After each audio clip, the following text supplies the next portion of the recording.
When security tried to drag a heavily pregnant dog away from a quiet hospital corridor in a small American town, the staff thought they were simply removing a stray, but minutes later, the old man inside room 7 took his final breath. And only then did they realize the dog hadn't been blocking the door at all. She had been trying to stop death from entering. Before this story unfolds, tell me something in the comments. Where are you watching from today? And as you listen, I want you to think about one question. Do animals understand love and loss even before we do?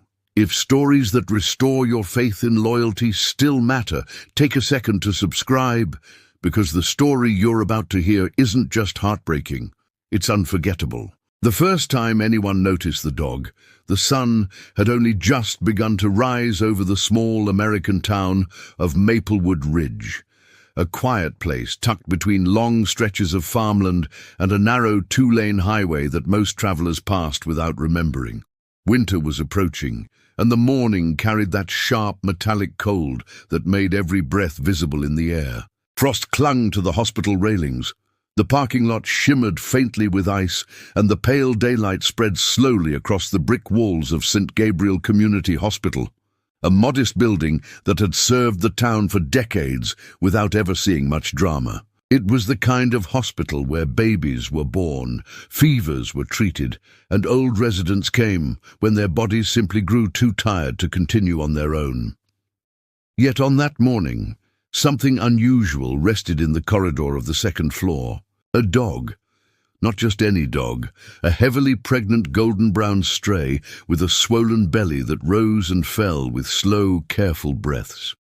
She lay stretched across the doorway of room 7, her body positioned so deliberately that anyone trying to enter or exit had no choice but to step around her. What unsettled people was not aggression. She did not snarl, bark, or show her teeth. Instead, she watched, completely still, completely alert. Her amber eyes remained fixed on the closed hospital door, as if nothing else in the world existed. At first, the night nurse assumed she had slipped in when an orderly wheeled out medical waste. Strays sometimes wandered onto the hospital grounds during colder months, drawn by the faint warmth leaking from the vents. Normally, they were shooed away within minutes, but this dog was different. When a staff member clapped loudly to frighten her off, she did not even flinch. When footsteps echoed down the corridor, her ears twitched, yet her gaze never abandoned room 7. Visitors whispered as they passed, "Whose dog is that? Did someone bring it inside? Shouldn't security handle this?" Still, the dog did not move.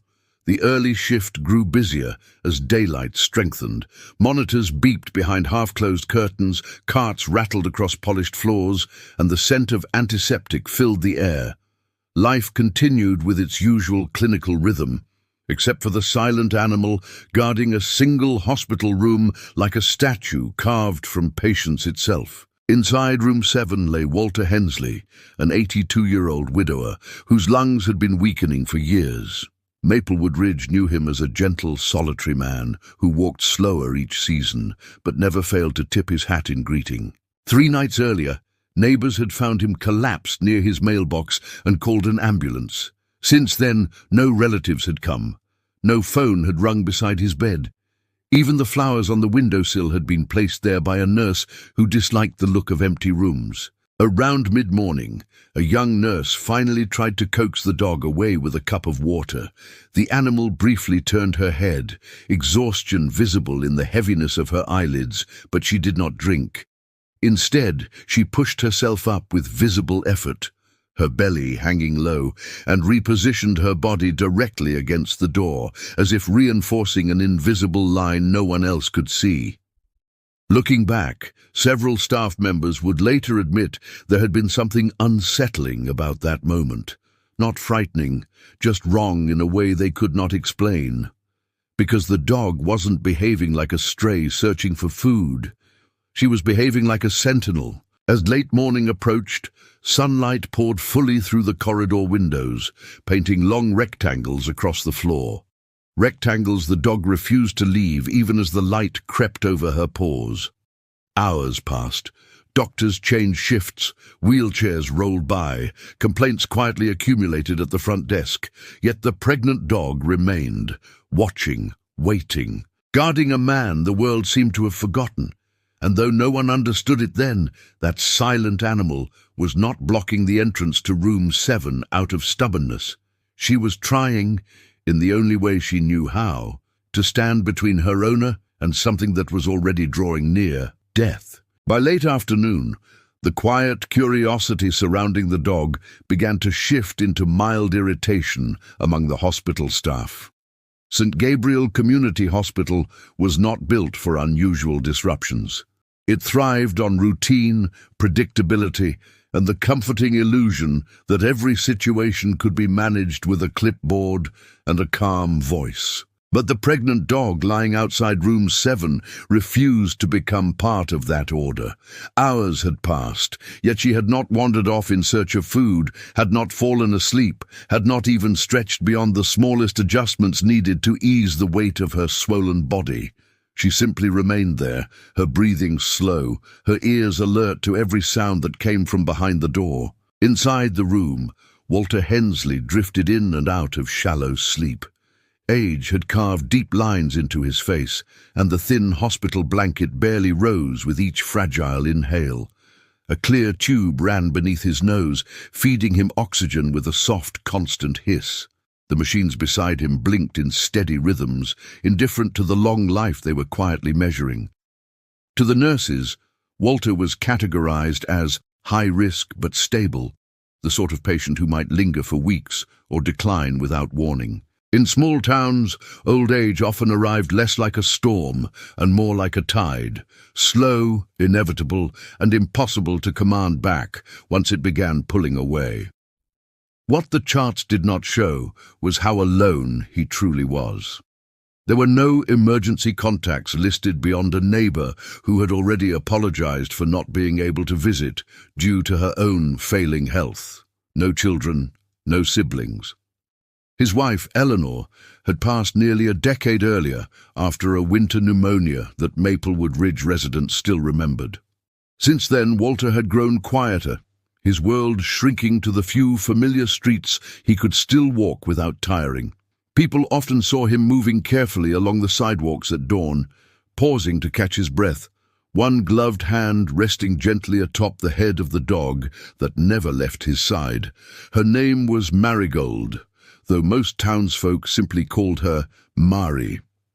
Nearly 7 years earlier, after a brutal January freeze, Walter had discovered her trembling beneath a broken orchard fence on the outskirts of town. She had been little more than a bundle of ribs and matted fur then, a whimpering puppy curled beside the still body of her mother.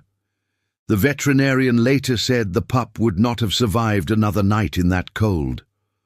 Walter, already living on a modest pension, had wrapped the tiny creature inside his wool scarf and carried her home beneath his coat, ignoring the bite of the wind against his own thinning frame. From that day forward, the two became inseparable in a way that only the quietly lonely seemed to understand. Every morning, Walter shuffled toward Miller's grocery with Marie pacing faithfully beside him, her tail swaying like a metronome set to the rhythm of his slower steps. She learned to pause when he paused, to match her stride to his shortened gait, to look back whenever he lagged behind, as though counting the seconds until he caught up again. On warmer afternoons, they could often be found seated together on a faded green bench near the post office. Walter watching the road with distant eyes, while Mari rested her chin across his shoe, perfectly content simply to be near him. Some villagers found the devotion touching, others quietly questioned it. "There goes Walter," a mechanic once muttered, watching the old man split a grocery sandwich so the dog could eat first. Man treats that animal better than most folks treat family. What no one realized was that in many ways she was his family, and now she carried life inside her, a small, unseen generation that Walter had proudly told his neighbor about just weeks before his collapse. He had spoken with a faint smile that day, describing how Mari had grown more protective recently, how she insisted on sleeping closer to his bed, how she followed him from room to room as if practicing motherhood before the puppies even arrived. Back at the hospital, however, no one connected the silent guardian outside room 7 with the fragile man inside it. To the passing staff, she was merely a stubborn stray who had slipped through the doors unnoticed. A maintenance worker tried tossing a folded blanket near the elevator to lure her away from the doorway, but she ignored it entirely. When evening rounds began and a nurse attempted once more to guide her down the corridor, Mari slowly rose, joints stiff, belly heavy, only to circle back and lower herself directly against the door again, sealing her vigil with quiet determination. There was something almost reverent in the way she settled there, as if she understood that every inch mattered. As twilight approached, the hospital lights flickered on one by one, washing the hallway in a sterile glow that erased the warmth of the departing sun. Shadows gathered along the corners, and the building adopted that peculiar nighttime hush known only to medical places, a hush where even whispered conversation seemed intrusive. Somewhere down the hall, a phone rang unanswered for several beats before being lifted. A cart squeaked. Footsteps faded. Mari did not react to any of it, but once, just once, when the monitor inside room 7 let out a slightly sharper tone before stabilizing again, her head lifted instantly. Her ears stood forward. A low vibration rolled through her chest. Not quite a growl, not quite a whine, but something deeper, something ancient. Then she pressed herself closer to the door, as though listening, as though counting each breath on the other side.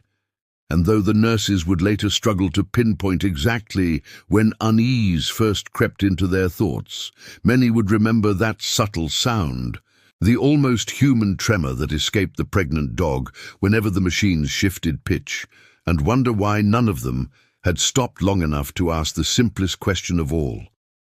What did she hear that they did not? Long before the sterile glow of hospital lights and the quiet tension gathering outside room 7, Walter Hensley had been a man shaped by simple routines and quieter loyalties. Maplewood Ridge was the kind of American town where decades passed without much changing.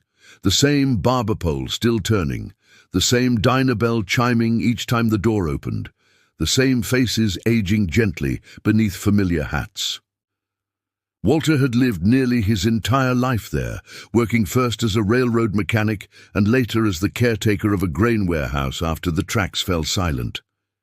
He was never wealthy, never particularly noticed, yet he carried a reputation that mattered more in places like Maplewood, dependable, soft-spoken, and unfailingly kind.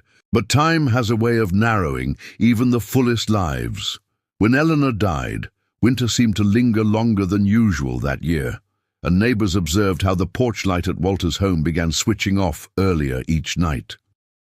The laughter that once drifted faintly through open windows disappeared. For months, he spoke only when spoken to, answering condolences with a polite nod before retreating indoors again. People assumed grief would loosen its hold eventually. Instead, it settled quietly into the structure of his days. Then came the morning he found the puppy, the cold that January had been merciless, the sort that froze bird baths solid and cracked tree bark with sharp splitting sounds after sunset. Walter had ventured farther than usual on his walk, boots crunching over hardened ground as he followed a narrow path beyond the last orchard fence. That was when he heard it, a thin, broken whimper, barely strong enough to disturb the stillness. At first, he thought it was the wind forcing its way through branches, but the sound came again, and there, half hidden beneath tangled brush, lay a small golden pup curled against the unmoving body of her mother. Snow had gathered lightly along the older dog's back, tracing the stillness that no warmth could undo. The puppy, however, trembled violently, her tiny ribs visible beneath patchy fur, her breath shallow, her eyes not yet carrying the guarded caution of strays, but instead the helpless openness of something that had not lived long enough to fear the world. Walter did not hesitate. He slipped off his scarf, despite the biting air, and wrapped it gently around the shaking bundle, lifting her against his chest, where what little heat remained in his aging body could reach her. Later, he would tell the veterinarian that leaving her there hadn't felt like a choice at all, only something his hands understood before his mind could argue otherwise.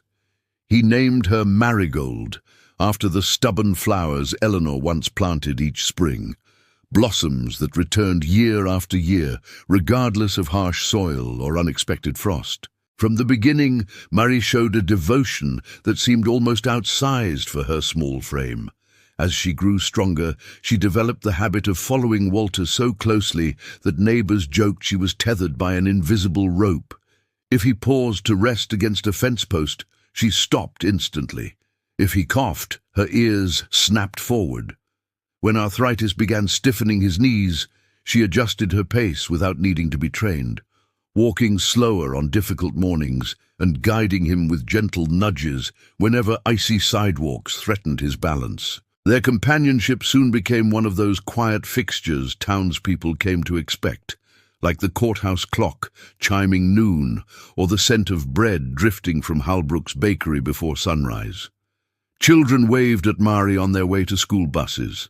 Store owners kept a jar of dog biscuits beneath their counters, and every autumn Walter could be seen brushing leaves from her coat with the same careful patience one might use straightening a child's collar. Yet what touched people most was not merely that he cared for the dog, but how he spoke to her, never as an animal, always as if she understood every syllable. "You and me, girl," he would murmur on evening walks, his voice softened by the fading light. "We're doing all right." Years folded into one another until it became difficult to remember a version of Walter without her shadow at his heel. Then late that summer, Marie began gaining weight. At first subtly, then unmistakably. The veterinarian confirmed what Walter had already suspected. She was expecting puppies. For days afterward, a fragile excitement seemed to brighten him from within. Neighbors noticed he stood a little straighter while describing where he planned to set up a bedding corner near the radiator, how he intended to keep extra blankets ready once winter arrived. "She won't go through it alone," he assured Mrs. Klein from next door, pride warming his otherwise tired voice. "Family ought to be close when new life comes." No one had the heart to remind him that in truth Marie already was his family. As her belly swelled, her protectiveness deepened. She began sleeping closer to his bed, often resting her head against the mattress as though counting his breaths through the night.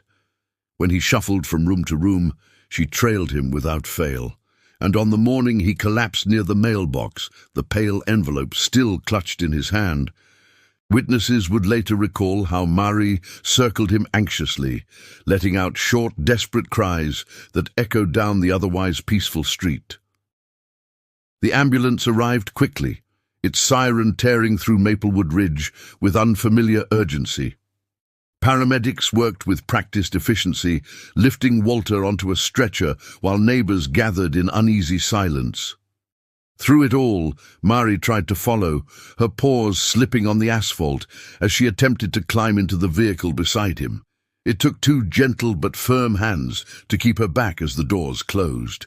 For the first time since she had entered his life, Walter was driven away without her. What happened next went largely unnoticed by the town. No one saw the dog begin the long walk toward the distant hospital later that day, guided perhaps by fading scent, by memory, or by something far older than either. No one marked the miles beneath her tired legs, the way she paused only briefly before continuing onward, her heavy body already bearing the strain of the unborn lives she carried. But she arrived, and for 3 consecutive days she returned again and again to the same building, the same corridor, the same door. Now, as night gathered quietly beyond the hospital windows and machines continued their patient chorus inside room 7, Mari remained pressed against the barrier, separating her from the man who had once carried her out of the cold. Staff would later struggle to explain it, how an animal with no understanding of charts or diagnoses could display such unwavering certainty about where she needed to be. Yet if anyone had looked carefully into her eyes at that moment, they might have recognized something both simple and profound. She was not there by accident. She was keeping watch over the person who had once saved her life, and somewhere deep within instincts no human training could replicate, the pregnant dog seemed to understand a truth the hospital had not yet spoken aloud. The time she had left with him was running out. By the fourth morning, the pregnant dog was no longer just a passing curiosity.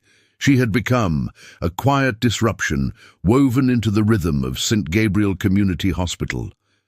Staff arriving for early shift stepped around her almost automatically now, their rubber soles whispering across polished floors as the scent of disinfectant drifted through the corridor. Outside, Maplewood Ridge stirred awake beneath a pale American sunrise, frost dissolving slowly from parked cars, while thin threads of chimney smoke rose into the brittle winter air. Inside the hospital, however, the atmosphere had begun to change in ways subtle enough that no one spoke of them directly, yet noticeable enough that several nurses would later admit they had felt it, that faint tightening in the chest that comes when something unseen is quietly approaching. Mari had not left her post once during the night.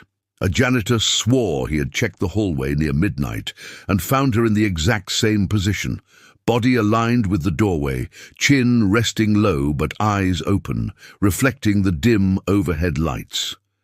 At some point, someone placed a shallow bowl of water nearby. It remained untouched. Another staff member slid a few crackers toward her, assuming hunger must eventually pull her away. She did not even sniff them. Instead, her attention remained fixed entirely on room 7. Inside, Walter's condition had begun a slow, almost imperceptible decline. Nothing dramatic enough to set alarms ringing, nothing urgent enough to call additional staff rushing down the corridor, just small changes that often accompany the fragile architecture of advanced age. His breathing had grown more irregular overnight, occasionally pausing long enough that the monitor compensated with a soft corrective tone before settling again. His skin carried that faint translucence nurses recognized all too well, the kind that made veins appear darker, more pronounced, like delicate lines drawn beneath parchment. Still, his chart read stable, and in hospitals, stability has a way of dulling urgency. Around mid-morning, a nursing assistant attempted once more to guide the dog away, speaking softly as though tone alone might persuade her. Mari slowly pushed herself upright, the effort visible in the tremor along her legs, and for a fleeting second it seemed she might cooperate. But then, from behind the door, a monitor released a sharper-than-usual beep. The reaction was immediate. Her head snapped toward the sound, her ears lifted, a low vibration rolled through her chest, deeper now than the uneasy murmur staff had noticed the previous evening. Before the assistant could reach for her collar, Mari turned in a tight circle and lowered herself again, pressing her side firmly against the base of the door as if trying to close even the smallest invisible gap. The assistant hesitated. "There you go again," she muttered, half puzzled, half unsettled. Over the next hour, similar moments repeated themselves. Each time a machine altered pitch, even slightly, Mari responded. Sometimes it was just a shift in posture.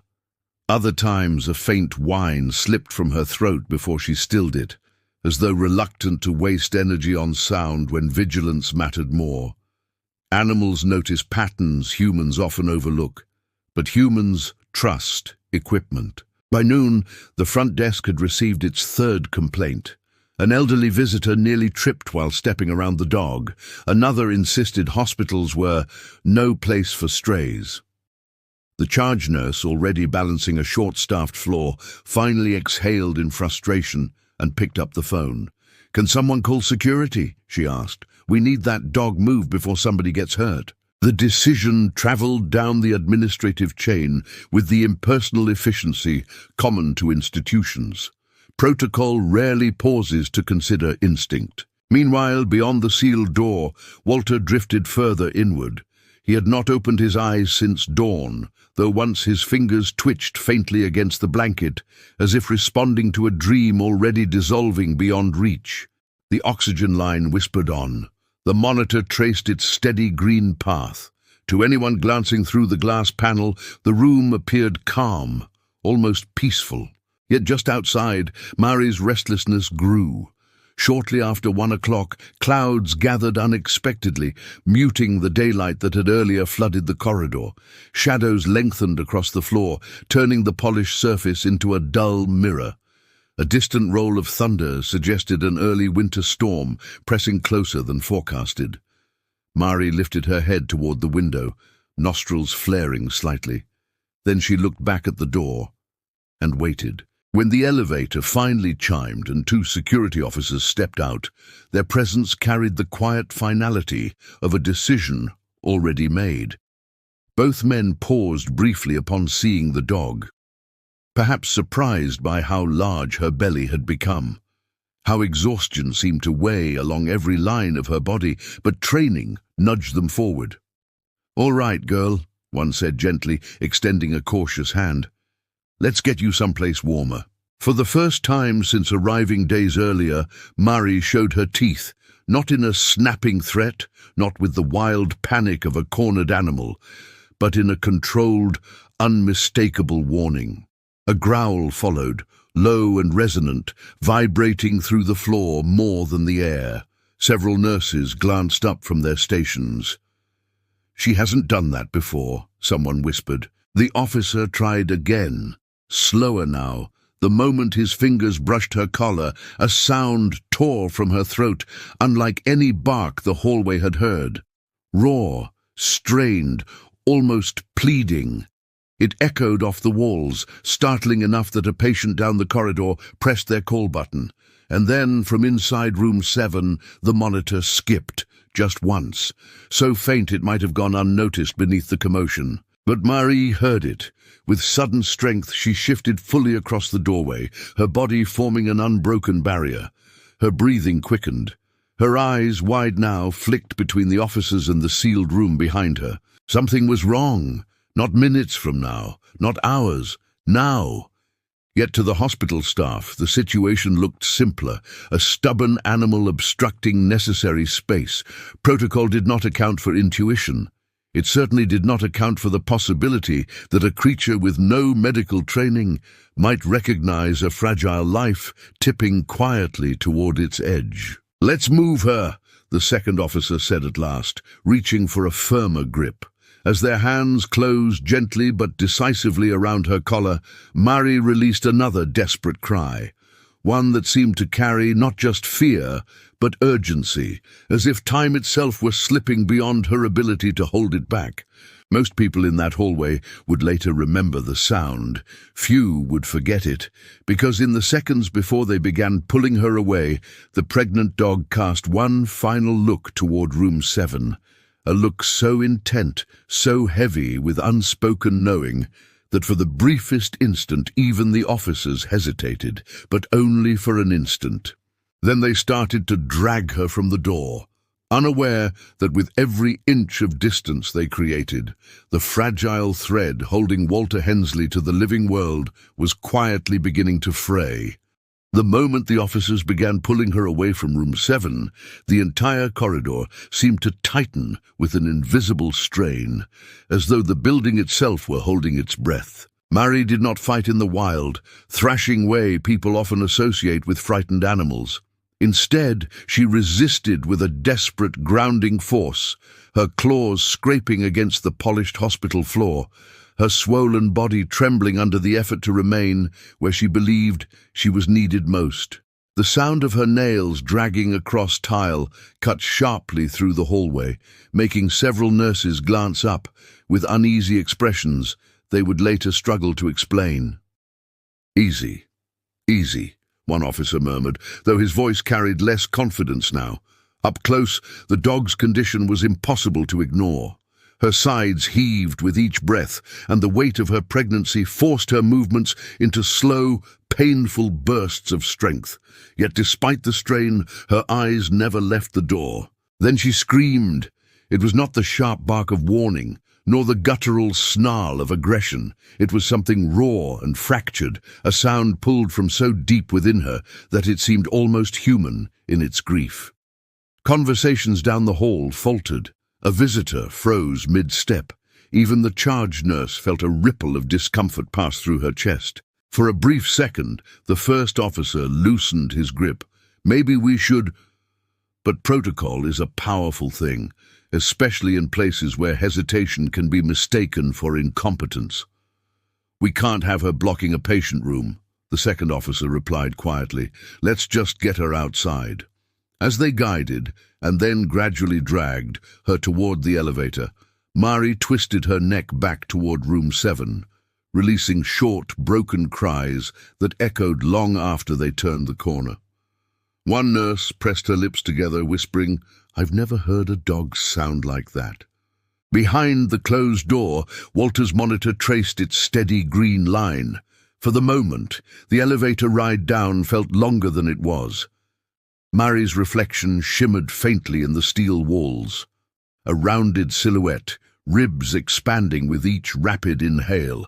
When the doors opened to the lobby, a gust of cold air slipped inside as someone entered from the parking lot, carrying with it the scent of approaching snow.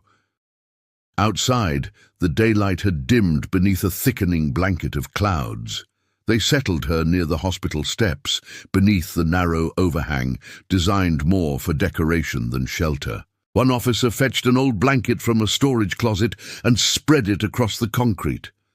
"There," he said softly, stepping back. "Warm and safe." But the instant their hands released her collar, Mari tried to stand again. Her legs buckled. Still she tried. With a low whimper, she angled her body toward the entrance, instincts pulling her forward despite exhaustion. The glass doors slid shut before she could reach them. Inside, life continued. Phones ringing, carts rolling, quiet announcements drifting through ceiling speakers, utterly unaware of the silent panic unfolding just feet away. Upstairs, nearly 7 minutes passed before anyone checked room 7 again. It was a young nurse named Elena, finishing her rounds, who first noticed the change. At a glance, nothing appeared dramatically different. Walter lay exactly as before, blanket smooth, oxygen humming softly, but experience often lives in subtleties, and something about the rhythm of the monitor felt off, not chaotic, not yet urgent, just irregular enough to stir attention. She stepped closer. "Mr. Hensley," she called gently. No response. The green line dipped, paused, then continued. Eleanor frowned and reached for his wrist, fingertips searching for the reassuring cadence of a pulse. It was there, faint, fluttering, like the fragile wing-beat of something struggling against an unseen current. "I'm going to grab the doctor," she said quietly to no one in particular. Down below, Mari suddenly lifted her head. Her ears stood rigid. The world narrowed to a single sensation she could not name but clearly felt. A shift, subtle yet enormous, like the air pressure before a storm breaks. A long, trembling howl rose from her chest, spilling out across the parking lot with haunting clarity. A passerby stopped, scanning the grey sky as if expecting thunder. Inside the hospital, Elena returned with a physician, their footsteps quick but controlled. Adjustments were made. Oxygen increased. A new reading taken. "Let's monitor him closely," the doctor said, voice calm, but tighter now. Seconds stretched. Machines blinked. The line faltered again. Outside, Mari tried once more to stand, and this time a sharp contraction seized her body, forcing a strained cry from her throat. She sank back onto the blanket, sides quivering, breath shallow and fast. Whether it was stress, cold, or the cruel timing of nature, labor was beginning to stir earlier than it should have. Yet even through the pain, she turned toward the hospital doors, watching, waiting, as if willing her strength across walls and wires to the man who had once carried her home through a winter not so different from this one. Upstairs, the monitor gave a sudden, sharper tone, and everything changed. The sharp tone shattered the fragile calm of room 7. It began as a single piercing note, the kind nurses are trained to recognize instantly, the kind that slices through conversation and thought alike. Elena's head snapped toward the monitor as the steady green rhythm fractured into uneven spikes. "Doctor, I see it."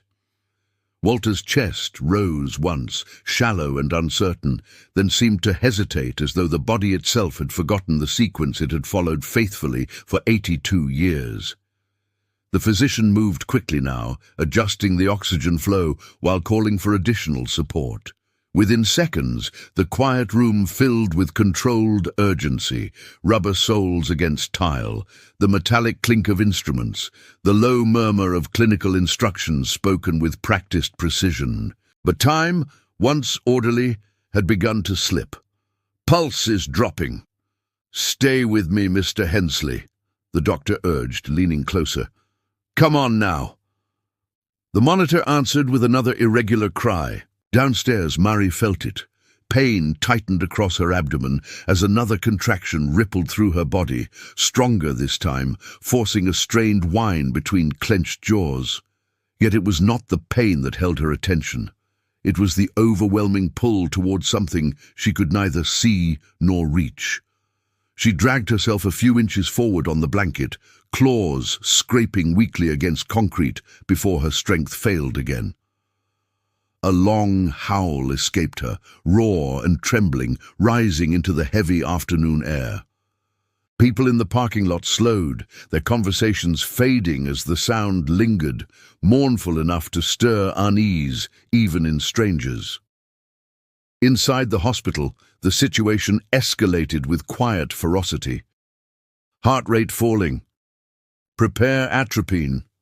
The doctor's voice remained steady, but the pace of movement betrayed the truth.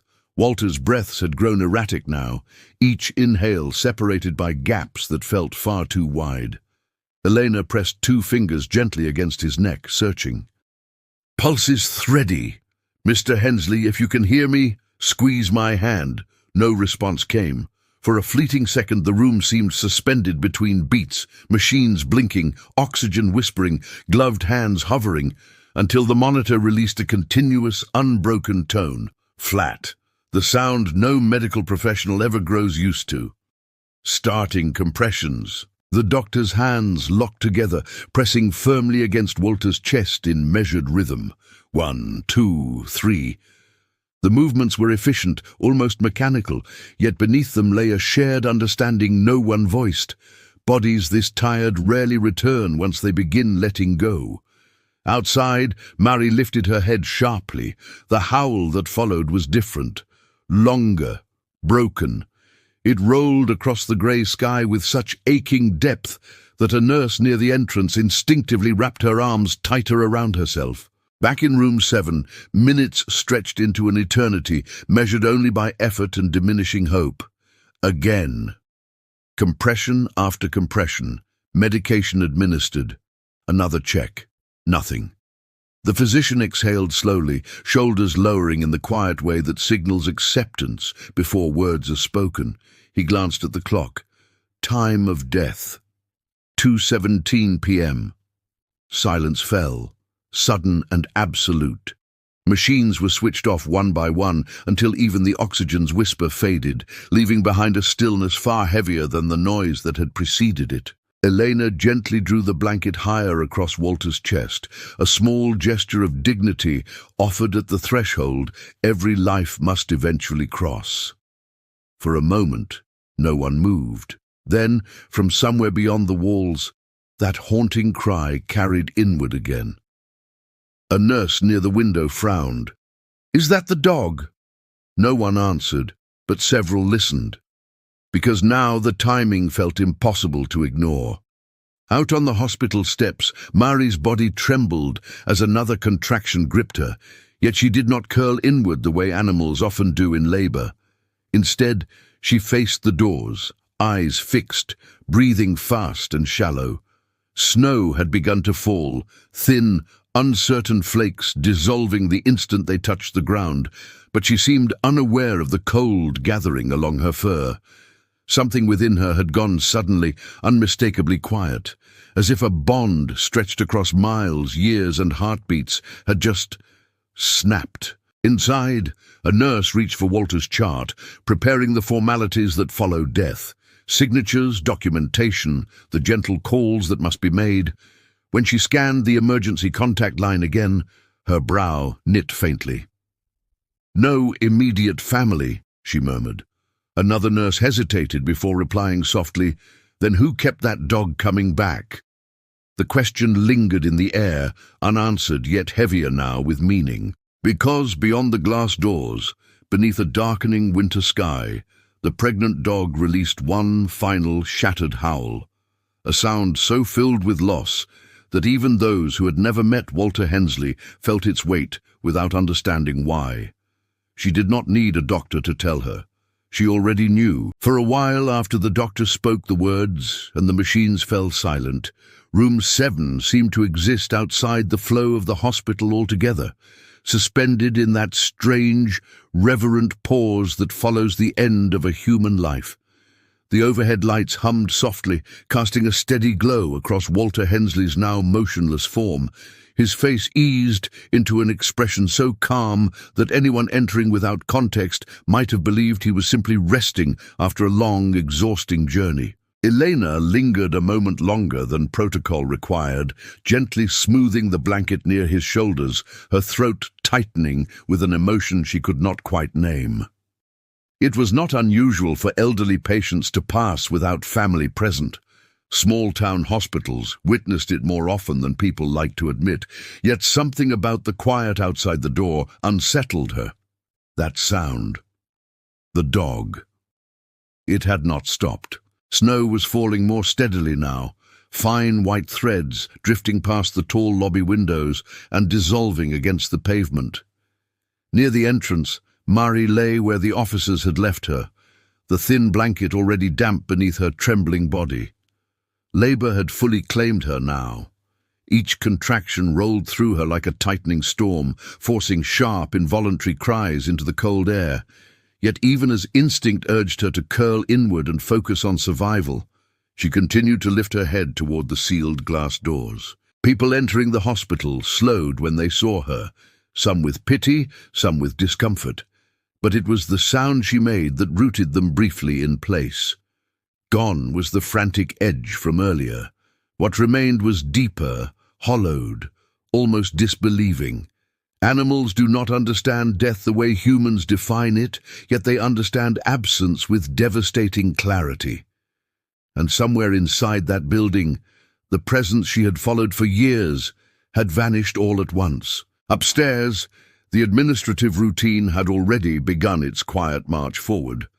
A nurse retrieved the personal belongings from Walter's bedside drawer, a folded handkerchief, a pair of reading glasses, a worn leather wallet. When she opened it in search of identification, a small photograph slipped free and fluttered soundlessly to the floor.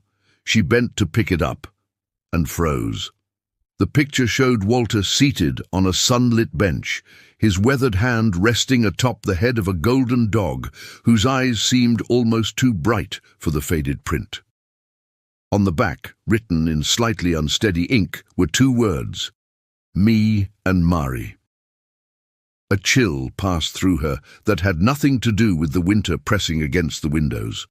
Within minutes, the realization traveled quietly from nurse to nurse, then toward the very officers who had carried the pregnant animal outside. No dramatic announcement marked the discovery.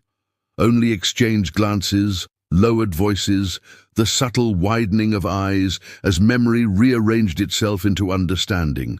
The dog had not wandered in by chance. She had not been guarding an empty room. She had come for him.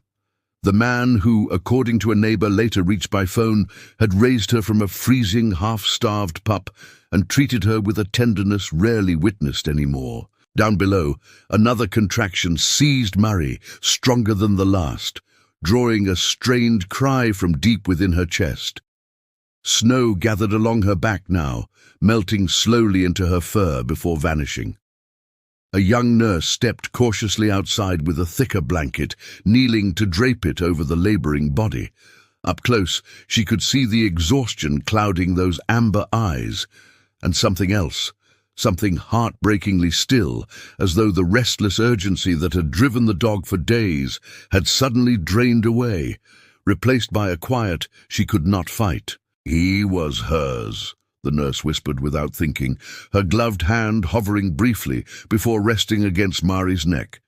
And she was his. Through the glass, the lobby lights reflected softly across the snow, blurring the boundary between inside and out. Life continued in muted motions, phones ringing, footsteps passing, yet for those who now understood, the ordinary sounds felt strangely distant. Because just beyond those doors lay a creature bringing new life into the world at the exact hour the person she loved had slipped from it.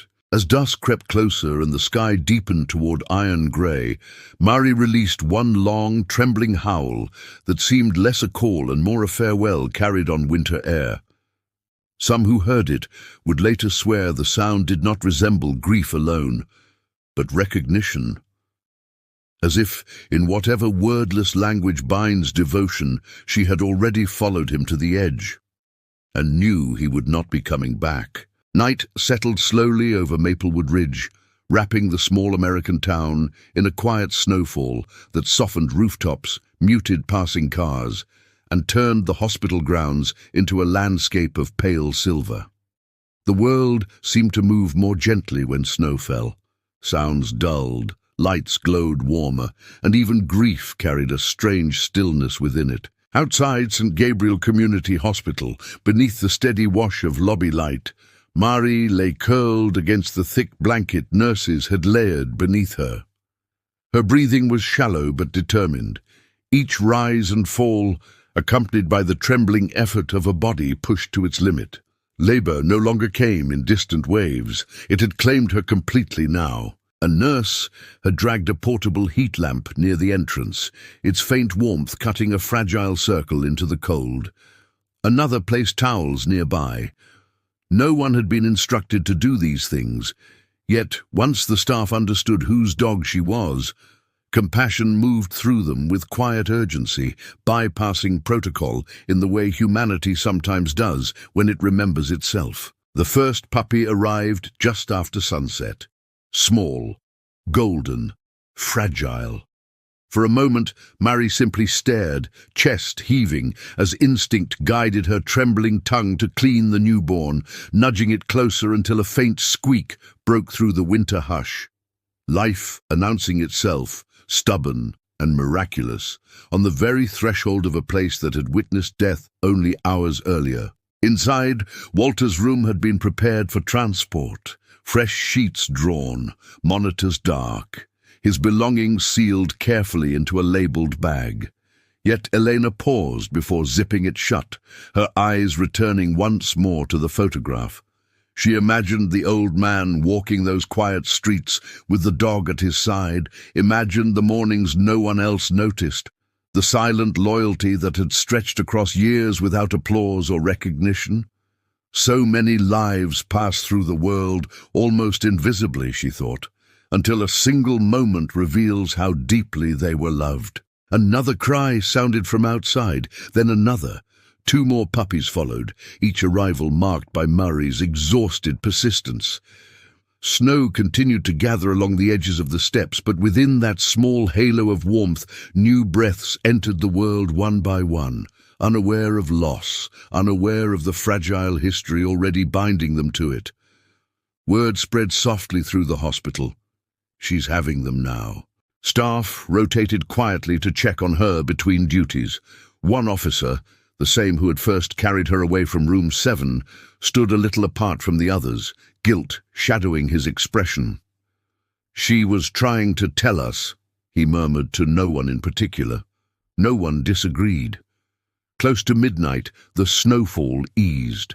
The clouds thinned just enough for a scatter of distant stars to appear, faint but steady above the sleeping town. Mari, drained yet resolute, curved her body protectively around the small cluster, pressing into her warmth. For the first time since morning, she did not try to lift her head toward the hospital doors. Some deep instinct seemed to understand what her heart already had. The presence she had guarded was gone from this world.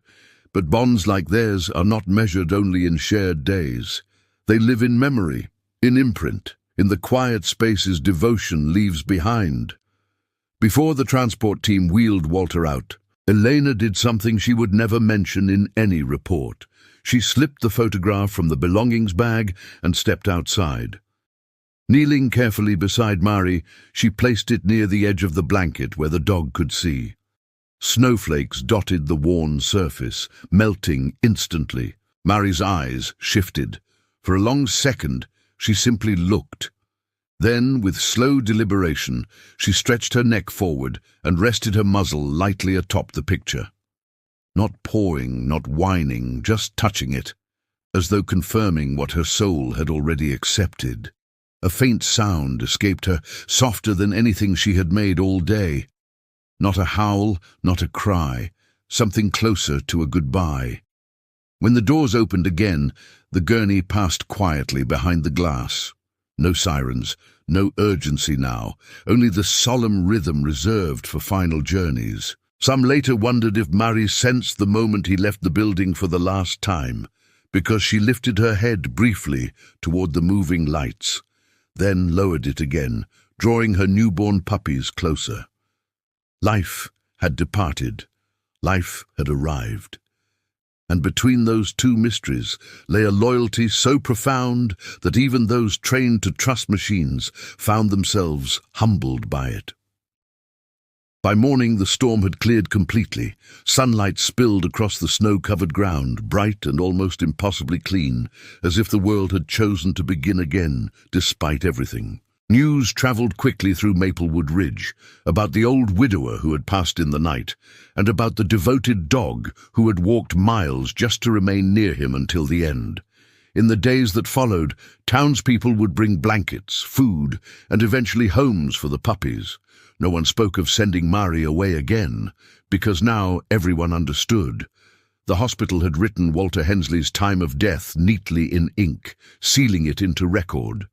But long before any monitor changed its tone, before any doctor whispered the inevitable, a pregnant dog had already heard the silence coming and tried with everything she had to stand in its way.